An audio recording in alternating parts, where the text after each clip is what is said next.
오늘 읽은 본문 말씀을 가지고 신앙의 두 축, 십자가와 종말이라는 제목으로 함께 은혜를 나누도록 하겠습니다. 한번 따라해 보시기 바랍니다. 신앙의 두 축, 십자가와 종말. 제가 십자가를 구원이라고 이렇게 하려다가 십자가가 더 메시지가 선명해서 제가 그냥 십자가와 종말 이렇게 제가 제목을 삼았습니다.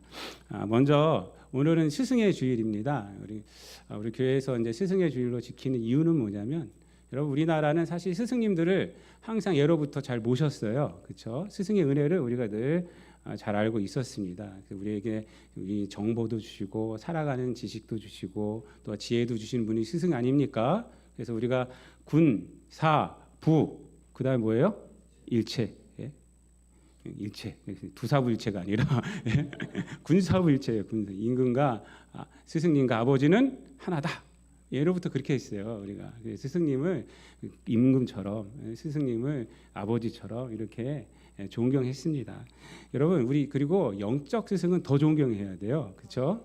우리가 세상의 스승도 우리가 잘 존경해야 하지만 영적인 스승들, 여러분 우리 생명의 말씀을 전해주고 이 땅 가운데서 진리의 말씀을 전해주고 구원의 말씀을 전해주는 분들이 바로 이 영적인 스승 아닙니까? 그래서 여러분들을 위해서 기도해 주시고 저와 우리 교역자들을 위해서 여러분들 기도해 주시고, 네.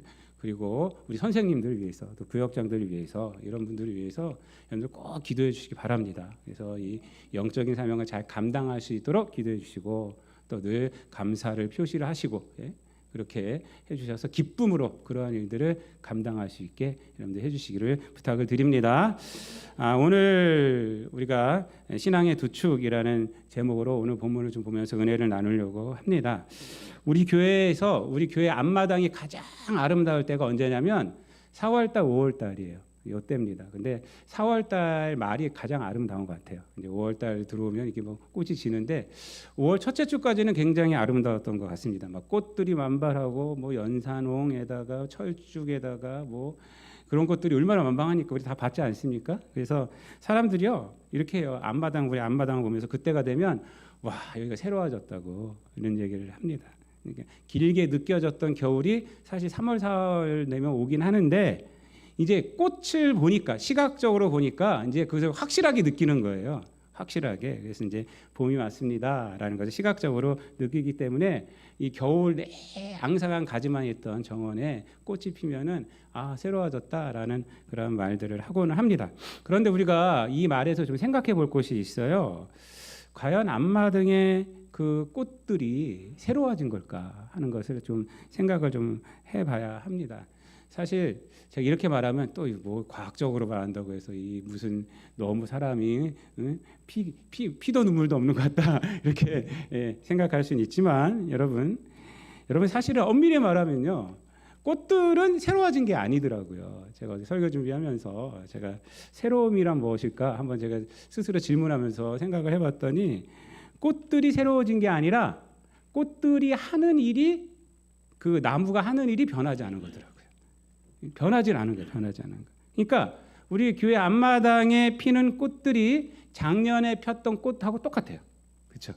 그러니까 그 꽃나무가 하는 일이 변함이 없는 거예요. 변함이 없이 자기 일을 계속하고 있는 거예요. 변함없이 자기 일을 꾸준하게 하고 있는 것입니다. 하나님이 창조하신 법칙에 따라 해마다 충실하게 그때가 되면 꽃을 피는 거예요. 그러니까 모든 자연이 그래요. 모든 자연이 해마다 그때가 되면 자기 일들을 충실하게 해내고 있는 것입니다. 이것을 동물에게 적용할 때 동물에게는 뭐라고 말을 하냐면 본능에 충실한다 이렇게 말하는 거예요. 본능에 충실한다. 동물들은 다 본능적으로 살아가잖아요. 뭘 가르쳐주지 않아도 우리 집에 고양이 한 마리를 키우는데 사실 이 동네에서 왔다 갔다 하던 조그만 애기 고양이인데 다리를 절어가지고 제가 데리고 와서 지금 벌써 4년째 키워요. 근데 걔는 바깥에 있는 고양이랑 똑같이 살아요. 뭐 우리가 그렇게 학습시킨 것이 아니라 그게 그 고양이의 본능이기 때문에 그냥 데리고 와서 키워도 똑같이 바깥에 있는 고양이랑 다 똑같이 살아갑니다. 그렇다면 우리가 새롭다고 말할 때 그것은 어떤 것을 전제로 할까요? 인간이 새롭다고 말할 때 그것은 인간의 인식의 변화를 전제로 하는 거예요. 인식의 변화. 그러니까 꽃이 변화했기 때문도 아니고 꽃나무가 변화했기 때문도 아니고 사실은 사람이 변했기 때문에 그래요. 사람. 그러니까 겨우내 움츠렸던 것이 이제 봄이 되니까 이제 우리가 이제 딱 키면서 기저귀를 피면서 우리가 그것을 인식하고 그렇게 얘기를 하는 거예요. 우리가 변한 거지 나무가 변한 것은 아니더라고요. 그러니까 인간의 인식이 변할 때 새롭다라는 말을 하더라고요. 그러니까 겨울이 지났다는 인식이 매년 변함없이 피는 꽃을 보고 새로워졌다라고 말을 하는 거예요. 그러니까 인간 존재가 변할 때 세상이 새롭게 보는 것이라고요. 여러분 10대 때 보는 꽃하고요, 중년이 되어서 보는 꽃하고요, 노년이 되어서 바라보는 꽃하고요 다릅니다. 그렇지 않아요? 여러분? 달라요. 10대 때 바라보는 꽃하고 다 다릅니다. 왜 그럴까요? 꽃이 바뀌어서 되는 거 아니에요. 꽃이 바뀐 게 아니라 내가 변해서 그래요. 내가 나이가 들다 보니까 젊었을 때 저 꽃을 꺾어갖고 내 여자친구한테 줘야 되는데 이렇게 하는데 나중에 되면 노년이 되면 저 생명도 소중한 거지. 이렇게 되는 거예요. 바라보는 모든 것들이 다 이제 새롭게 느껴지는 겁니다. 여러분 인간의 변화 중에서 근데 가장 근본적이고 결정적인 변화는 뭐냐면 신앙의 변화예요. 신앙. 근데 신앙이란 것은요 기독교 신앙만 있는 것이 아니에요. 타종교도 신앙이 있잖아요. 근데 타종교를 믿는 신앙과 기독교를 믿는 신앙은요 큰 변화가 있습니다. 큰 차이가 있어요. 그 이유는 타종교를 믿는 신앙은 근본적으로 인간의 능력에 기인되어 있어요. 다른 종교는 다 그렇게 되어 있습니다. 그런데 기독교는 인간이 아닌 삼위일체 하나님 앞에 기인되어 있어요. 신앙 자체가. 그렇기 때문에 변화도 틀려요. 변화도. 타종교에서 오는 믿음은요, 타종교를 이제 믿게 됐을 때 믿음은 인간의 능력에 기인하기 때문에 그 믿음은 자신이 개발하면 구원받을 수 있다. 이렇게 돼요. 내가 뭘 모르는 것을 깨닫게 되면, 지식적으로 깨닫게 되면 구원받을 수 있다. 그래요. 그래서 신약에서 보면 그것을 영지라고 그래요. 그 영지주의가 있던 거예요. 기독교 영지주의도 이단이에요. 영적인 지식을 뭐 어떤 것을 뭐 깨달으면 된다. 뭐 이렇게 얘기를 합니다. 그것을 과학적인 단어로 말씀드리면 진화예요. 그게 진화. 그러니까 나를 개발시키면 구원받을 수 있다는 거예요. 그게 한마디로 내가 모르는 것을 깨닫고 내가 금욕주의를 살고 뭐 이렇게 해서 나를 발달을 시키면 내가 구원받을 수 있다. 이게 타종교에서 말하는 구원관이에요. 여러분 그렇게 수양해서 인간이 변하나요? 인간의 근본적인 문제는 어디에 있냐면 죄에 있어요. 여러분 죄. 그 내가 나를 개발하고 나를 능력하고 신비한 지식을 내가 얻는다 해서 이 죄가 없어져요? 안 없어지더라고요. 진짜예요. 여러분 우리 불교계의 위대한 스님이셨던 그 성철 스님 계시잖아요. 성철 스님이 돌아가시면서 뭐라고 그랬어요? 위대한 말을 했지. 물은 물이요? 산은 산이다. 이거 말고 근데 이거는 이제 어디 나오는 법어예요. 어디 나오는 법어를 갖고 오신 거고 개인적인 고백하신 게 있어요. 나는 사탄의 괴수다. 이렇게 고백을 했어요. 나는 내가 봤더니 내 죄가 엄청나게 쌓여 있다. 막 이런 고백을 했어요. 그분이 어떤 분이세요? 10년 병면 수도를 하시고, 그리고 병면 수도가 뭐냐면 누워서 자제를 안 했어요. 그렇게 수양하신 분이에요. 그래서 그분 굉장히 불교에서 지금도 성인으로 받들고 있죠. 저는 새벽기도 때 여기 앉아서 1시간 앉아 있는데 허리가 얼마나 아픈지 저는 근데 10년을 이렇게 앉아서 하셨으니 잠을 이렇게 앉아서 주무셨으니 엄청나죠. 근데 결과적으로 고백한 게 뭐야? 나는 죄인이다. 여러분 이건요. 그분을 뭐 우리 기독교계에서는 그 말했다고 뭐 어쩌고 그러는데 그것이 아니라 정말 수도하신 분들만 고백할 수 있는 거예요. 정말 수도를 제대로 하셨기 때문에 그런 거예요. 아무리 해도 인간의 죄만 생각나는 거예요. 이 죄는 어떻게 하질 못하는 거예요. 아무리 신비한 지식을 내가 갖고 와도 이 죄는 어떻게 할 수가 없는 거고 나를 아무리 개발시킨다고 해도 이 죄는 어떻게 할 수가 없는 거예요. 그래서 저는 그 고백을 성철 스님의 양심적인 고백이라고 봐요. 정말 양심적으로 고백하신 분이에요. 자기를 미워하지 않고 그렇게 이 죄는 어쩔 수 없는 거구나. 이렇게 고백한 거예요. 여러분 인간의 속성은요. 진화한다고 변하지 않습니다. 나를 개발한다고 뭐 변하지 않습니다. 여러분. 내가 무슨 지식을 깨닫는다고, 영지를 깨닫는다고 변하지 않습니다. 여러분. 그렇지 않아요. 오늘날 얼마나 과학 지식이 발달하고 여러 의학 지식이 많이 발달하고 생명공학이 발달했습니까? 그런데 그냥 영적인 거 말고 도덕적인 면으로만 봤을 때 오늘날과 옛날하고 어느 때가 더 도덕적으로 깨끗해요? 오늘날보다 옛날이 더 깨끗해요. 여러분. 옛날이 더 깨끗해요. 아무리 과학이 발달하고 생명공학이 발달해도 죄는요 점점 더 커가는 거예요. 커가는 거예요. 예수 그리스도를 믿는 믿음의 다름이 바로 여기에 있어요. 여기 있어요. 뭐냐면요, 우리가 받은 구원은 나를 발전시켜서 되는 것도 아니고 무슨 뭐 신비한 지식을 가졌기 때문도 아닙니다. 여러분, 구원의 속성이 뭐예요? 구원의 속성이 예수 그리스도의 십자가의 보혈과 부활의 의로 말미암아 우리가 구원 받았다는 거 아닙니까? 여러분, 그걸 믿습니까? 이 무슨 말씀이에요? 구원받음은 인간에게서 비롯된 것이 아니라 전적으로 하나님의 은혜라는 거예요. 하나님께서 주신 거예요. 주신 거. 내가 발전해서 된 것도 아니고 내가 스스로 고쳐져서 된 것도 아니에요. 성경은 뭐라고 말하냐면 네가 고쳐지기 전에, 네가 고쳐지기 전에 내가 너를 구원했다. 네가 깨닫기 전에 내가 너를 구원했다. 이렇게 말하잖아요. 그게 어디 있어요? 로마서 5장 8절에 보면은 뭐라고 말해요? 우리가 아직 죄인 되었을 때에 그리스도께서 우리를 위하여 죽으심으로 우리에 대한 하나님의 사랑을 확증하셨느니라. 우리가 언제? 죄인 되었을 때, 네가 깨닫기도 전에, 병면수도 하기 전에, 그때 예수님이 죽으셨다는 거잖아요. 성경은 그걸 말하고 있어요. 에베소서 2장 8절부터 9절까지는 뭐라고 말합니까? 그래서 이 구원받음에 대해서 너희가 그 은혜에 의하여 믿음으로 말미암아 구원을 받았으니 이것이 너희에게서 난 것이 아니요 하나님의 선물이다. 이렇게 말해요. 구원은 이런 거예요. 세상 구원은, 다른 종교의 구원은 내가 막 해서 내가 나를 통해서 나오잖아요. 근데 기독교의 구원은 뭐냐면 하나님의 선물이다. 이렇게 말하고 있어요. 하나님의 선물이다. 너에게서 나온 것이 아니라 나에게서 나온 거다.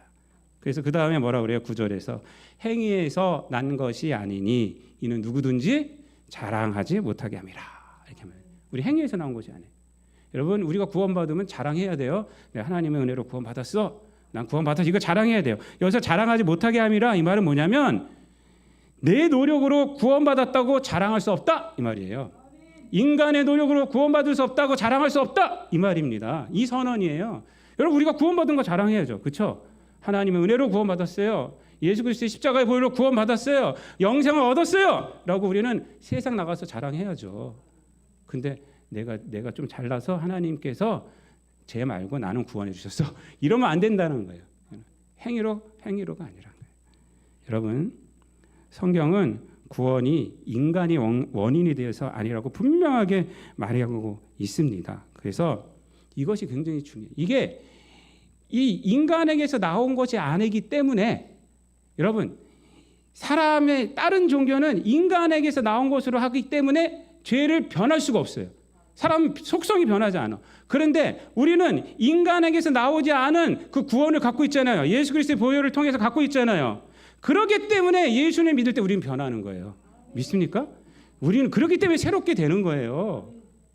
여러분, 구원받았을 때 가장 먼저 우리에게 나타나는 현상이 무엇입니까? 죄를 깨닫는 거잖아요.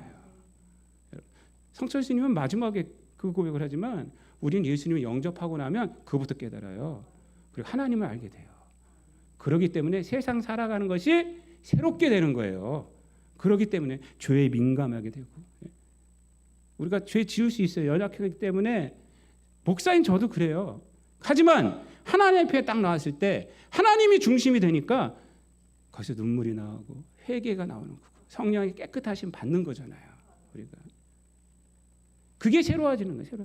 그러나 세상 사람들은 하나님이 중심이 아니고 내가 중심이기 때문에 늘 그런 게 없어요. 늘 상대적이에요. 거기서 무슨 회개가 어디 있어요? 그게 무슨 죄예요, 그게. 그들은 죄인지 몰라요. 여러분, 도스토피예프스키의 그 까라바조프의 형제들 이라는 데서 보면은 거기 등장인물이 뭐라고 그러니까 하나님을 믿지 않으면 인간은 뭐든지 할 수 있다고 그랬어요. 거기 등장인물을 통해서 그렇게 말을 해요. 하나님을 믿지 않으면 인간은 뭐든지 할 수 있다고 그래요. 왜? 자기 중심이니까. 무슨 죄가 어디 있어요, 죄가. 그냥 먹고 살기 위해 사는 거고, 저 사람을 죽이는 것이나 저 사람을 딛고 일어나는 것이나 다 뭐예요? 다 내가 먹고 살고 하는 거지. 하나님이 없으니까 뭐든지 할 수 있어. 하지만 하나님으로부터 새롭게 된 우리들은 하나님을 믿기 때문에 세상 가운데서 그렇게 살아가지 않아요. 간혹 넘어지고 간혹 내 욕심에 이끌려서 살 수는 있지만, 그렇지만 하나님 앞에서 찔림을 받게 됩니다. 거기서 회개하게 되고 다시 돌아오게 되고. 여러분, 우리가 이것을 잘 알아야 합니다. 이것을. 그래서 우리가 왜 기독교의 믿음이 우리를 새롭게 하느냐? 나를 발전시키신 것이 아니라 하나님의 것을 주었기 때문에. 그게 우리 신앙의 한 축이에요. 큰 축. 두 축은 뭐냐면 오늘 본문이에요. 두 번째 축은 오늘 본문인데, 완성될 하나님 나라의 특징도 여러분 구원하고 똑같아요. 여러분, 완성되는 하나님 나라잖아요. 21장은요. 21장을 이렇게 보면 이렇게 눈물이 나오는지 모르겠어요. 저는. 이 세상 사는 게 힘든가 봐. 제가 21장 이렇게 쭉 읽으면, 아까도 아침에 읽는데 눈물이 나오는 거예요. 자꾸 제가. 눈물이 나와요. 여러분, 한번 읽어볼까요? 우리 한번 이거 한번 1절만 읽어볼게요. 1절만 시작. 또 내가 새 하늘과 새 땅을 보니 처음 하늘과 처음 땅이 없어졌고 바다도 다시 있지 않더라 라고 말합니다. 여러분, 이 1절부터 8절까지 읽으면요, 이 감성을 자극하는 단어들도 있고 시적인 언어도 있어요. 이렇게 이제 얘기를 합니다. 눈물도 닦아주시고 하나님의 장막이 성도들 위에 쳐지고 이런 것들이 있지 않습니까? 그리고 너는 내 아들이다. 이런 얘기들 하시는데 그 얼마나 은혜가 되는지 몰라요. 그게. 근데 이런 감성적인 거지만 오늘은 좀 교리적으로 나가려고 그래요. 설교가. 여러분, 이 여기서 보면은 이 나라의 특징, 이 나라의 특징은 뭐라고 그러냐면, 이 새 예루살렘의 특징이 뭐예요? 새 하늘과 새 땅이라고 그래요. 지금 새 하늘과 새 땅. 여기서 말하는 새롭다는 것은 뭐냐면, 새롭다는 것은 제가 목욕제계를 하고 깨끗해진 것이 아니라 완전히 다른 거라는 거예요. 그래서 그 다음에 보면 뭐라고 그래요? 처음 땅, 처음 하늘, 바다 없어졌다 그래요. 없어졌어요. 다 없어졌어요.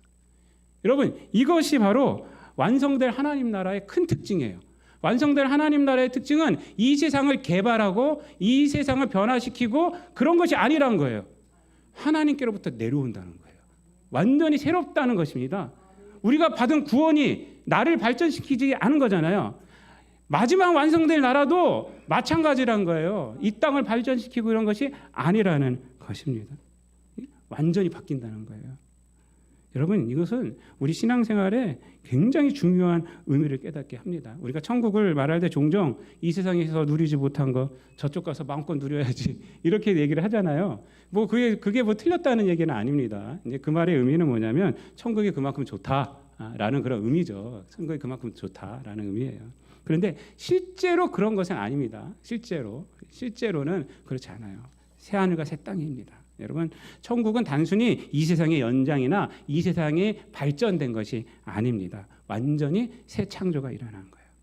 지금 하늘과 지금 땅이 아니에요. 새 하늘이 펼쳐지는 것이고 새 땅이 펼쳐지는 것입니다. 여러분, 이 세상을 발전시키고 진화시켜서 만드신 것이 아니에요. 완전히 새로운 창조의 세계. 우리가 구원받은 것이 하나님의 창조예요. 새 창조. 예수의 보혈로 새 창조가 일어난 거잖아요. 그처럼 다시 이 말 땅도 새 창조의 세계예요. 새 창조. 여러분, 거기에서 변하지 않은 것이 이제 두 가지가 있어요. 근데 두 가지. 뭐가 변하지 않느냐? 오늘 말씀에 보면은 하나님이 변하지 않아. 삼위일체 하나님이 변하지 않고, 두 번째로 성도들이 변하지 않아요. 성도들이 거기 있잖아요. 계속. 하나님께서 성도의 눈물을 닦아주시고 막 이러고 계시잖아요. 여러분. 변하지 않아요. 여러분, 이 두 개는 새 하늘과 새 땅이 와도 변하지 않아요. 하나님이 변할 수 없죠. 하나님의 속성은 변하지 않아요. 당연히 그리 변하지 않아요. 우리 성도들이 왜 변하지 않을까요? 그러면 왜 성도들은 왜 변하지 않을까? 이미 변했기 때문에. 믿습니까? 우리는 내가 발전돼서 구원받은 거 아니에요. 예수 그리스도 보혈로 구원받았잖아요. 이미 변한 게 성도예요. 그래서 예수의 생명이 있는 게 성도입니다. 믿습니까? 이걸 믿으셔야 돼요. 이걸 믿으셔야 돼요.